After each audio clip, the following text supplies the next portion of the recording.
Babar Siddiqui murder case के बाद उत्तर प्रदेश के पूर्व डीजीपी का गैंगस्टर लॉरेंस बिश्नोई को लेकर बहुत ही दमदार बयान सामने आया है। आप खुद ही सुने क्या कुछ कहा उत्तर प्रदेश के पूर्व डीजीपी ने लॉरेंस बिश्नोई के बारे में।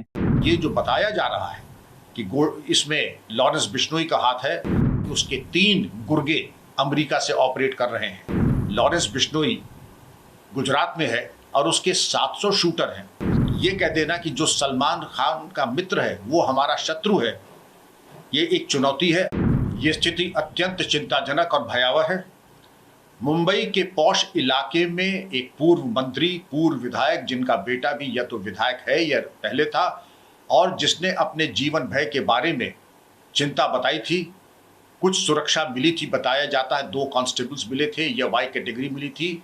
उसके बावजूद अगर हत्या हो जाती है और बाहर से आए हुए 3 पेशेवर हत्यारे, जिसमें एक है धर्मराज, दूसरा है करनैल सिंह, एक हरियाणा का और एक उत्तर प्रदेश का। 9mm पिस्टल्स का इस्तेमाल किया जाना। 9mm पिस्टल्स या तो चाइना की ओरिजिन की होती हैं या फिर FM ब्राउनिंग की होती हैं। खतरनाक हथियार जो केवल पुलिस फोर्सेस वगैरह को दिया जाता है, और उसकी इतनी पावरफुल मार होती है कि कमर के नीचे भी लगे तो जिसको मारा जाएगा, अगर वाइटल पार्ट पे नहीं भी लगी तो रक्तस्राव यानी हेमरेज से भी उसकी मौत होने की संभावना रहती है। और मुंबई इस तरीके से बताने के बाद अगर हो तो चिंता का विषय तो है ही। और पुलिस को अपनी आंतरिक जो व्यवस्था है, गश्त गाड़ाबंदी और पेट्रोलिंग की, उसको और उच्चीकृत करने की आवश्यकता है। और ये जो बताया जा रहा है कि इसमें लॉरेंस बिश्नोई का हाथ है, और लॉरेंस बिश्नोई के बारे में ये कहा जाता है कि उसके 3 गुर्गे अमेरिका से ऑपरेट कर रहे हैं। गोल्डी बरार, अनमोल बिश्नोई जो कि उसका भाई है, और एक नाम और है मैं आपको बताता हूँ, जो कि अमेरिका से उसको संचालित कर रहे हैं। और अगर खुलेआम NIA ने अपनी चार्जशीट में इस गैंग के खिलाफ ये लिखा है कि लॉरेंस बिश्नोई गुजरात में है और उसके 700 शूटर हैं।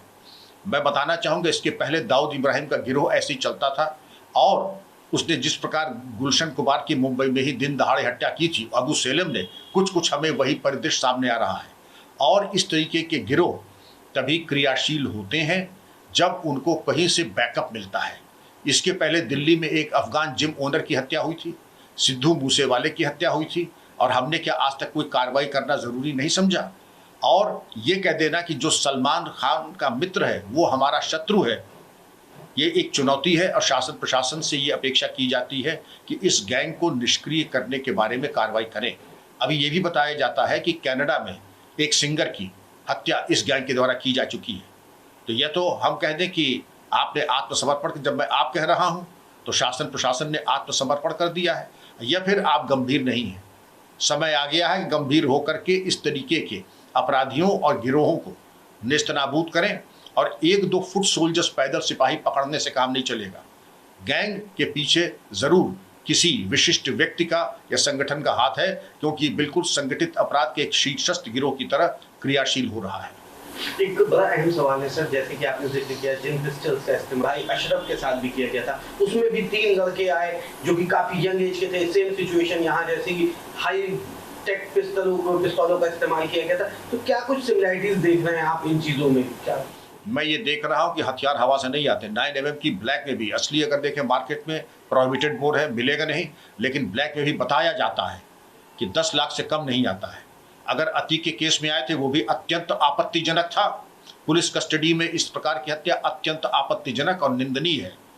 इसके ऊपर भी बहुत प्रभावी कार्रवाई, और जो भी पुलिस ड्यूटी एस्कॉर्ट में थे, हालांकि जुडिशल कमीशन और एक कमीशन ने उसमें कोई त्रुटि नहीं देखी, लेकिन मेरा इसमें मतभेद है। मैं चाहूँगा कि पुलिस कस्टडी में मौत एक गंभीर अपराध है, और पुलिसकर्मियों की संलिप्तता अथवा निष्क्रियता, या दोनों ही परिस्थितियों में कार्रवाई होनी चाहिए थी।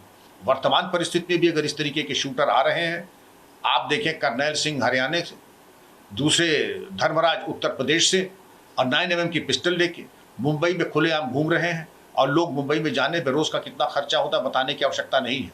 जाहिर है कि उनको खर्चे की कोई चिंता नहीं थी। रेकी करना और इस तरीके से आक्रमण करके हत्या करना, मैं इसकी घटना की निंदा करता हूं, और उम्मीद करता हूं कि इसका सफल अनावरण होगा। एक आखिरी सवाल है सर, जिस तरह से ये यंग दुनिया में बढ़ती जा रही है, आप किस तरह से देखते हैं एज ए यूपी के फॉर्मर डीजीपी? पूर्व पुलिस महानिदेशक होने के नाते और एक वरिष्ठ नागरिक होने के नाते मैं बच्चों से, लड़कों से कहूंगा, ग्लैमर के चक्कर में न पड़े। एक कहावत है, the wages of sin is death. इस तरीके की जो रास्ता पकड़ता है उसका एक ही गंतव्य है, मौत। इस रास्ते के न चुने, क्योंकि इसमें आज तक किसी को मैंने लाभान्वित होते नहीं देखा। कुछ समय के लिए वैभव और ग्लैमर मिलता है, उसके बाद लाश चीर घर में पोस्टमार्टम के लिए जाती है। इसलिए इस रास्ते को न देखें, मेहनत और ईमानदारी से काम करें। और ऐसे ही कमाल के अपडेट्स के लिए जुड़े रहें द न्यूज़ वेव के साथ।